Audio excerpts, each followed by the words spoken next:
Nos encontramos en una edición más de Médica la Revista. Esta vez nos acompaña el doctor Alfonso Ramírez Saba.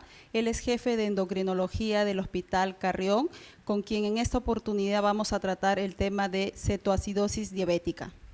Buenas tardes, soy el doctor Alfonso Ramírez Saba, médico endocrinólogo, profesor de la Facultad de Medicina de San Marcos. Vamos a tratar esta tarde sobre un tema muy interesante que es el cuadro de cetoacidosis diabética.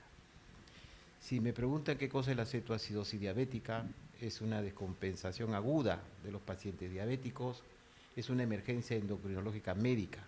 O sea, yo pienso que todos los médicos, cualquiera sea de la especialidad, deberían tener ciertos conceptos fundamentales sobre la cetoacidosis diabética. Lógicamente que hoy a nivel mundial existe un grupo muy elevado de diabéticos y vamos a tener en todos los servicios de salud pacientes diabéticos con descompensación aguda como es la cetoacidosis diabética. Entonces la diabetes es una descompensación aguda, es una emergencia endocrinológica.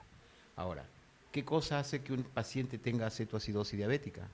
El paciente con cetoacidosis diabética es un paciente que no está produciendo insulina, o si produce insulina la produce de una mala calidad. Y actualmente en nuestro país los hospitales nacionales cuentan con estas salas especiales para el manejo de este tipo de pacientes. Sí, en el manejo de pacientes diabéticos con cetoacidosis son 4 los puntos importantes y eso me gustaría hacer bastante énfasis en eso. El primer tips que yo le llamo los tics o los puntos, las perlitas, el diabético con cetoacidótico primero hidratarlo porque vienen deshidratados. O sea, lo primero que tiene que hacer uno es abrir una vía, ponerle líquido, si el paciente no está orinando por deshidratación, hacerlo que orine. Esa es hidratación agresiva, le llamo.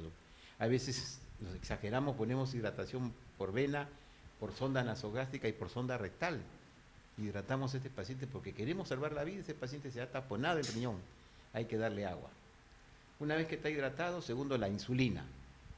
La insulina tradicional es la insulina cristalina, que es la única insulina que se puede usar por vía endovenosa.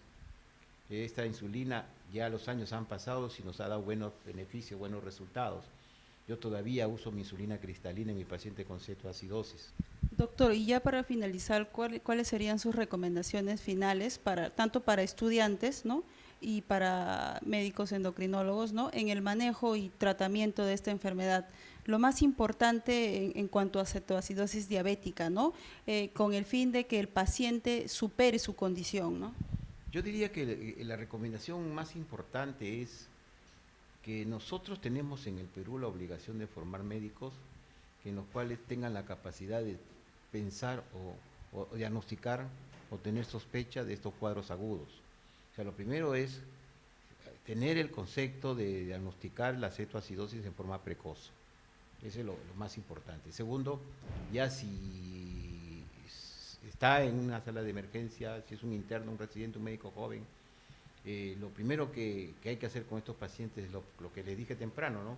Estos pacientes tienen que ser evaluados en una unidad de cuidados intensivos o una unidad de cuidados intermedios.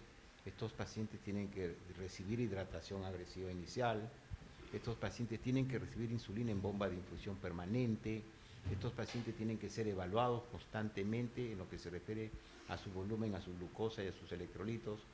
Y estos pacientes deben ser estudiados en forma sistemática, porque muchas veces, por obviar, por ejemplo, un examen de orina, no pedimos examen de orina cuando vemos que el foco desencadenante ha sido una infección urinaria, un buen estudio ginecológico. Hemos visto cuadros, acabo de ver hace 15 días en el hospital una señora gestante que hace ese cuadro de cetoacidosis diabética y nadie sabía que la señora estaba gestando. Entonces, hace cetoacidosis, más amenorrea, una mujer de 23 años, que es lo primero que se piensa. Hicimos un test de embarazo y salió una ecografía y una gestación con una infección que desencadena en una diabética un cuadro de cetoacidosis. Doctor Ramírez Saba, muchas gracias por esta entrevista. Bueno, muchas gracias a ustedes, agradezco la invitación de haber tocado este tema tan interesante y que estoy llano a participar, de acuerdo a ustedes si aceptan, si me invitan, para participar en otra reunión con ustedes. Muchas gracias.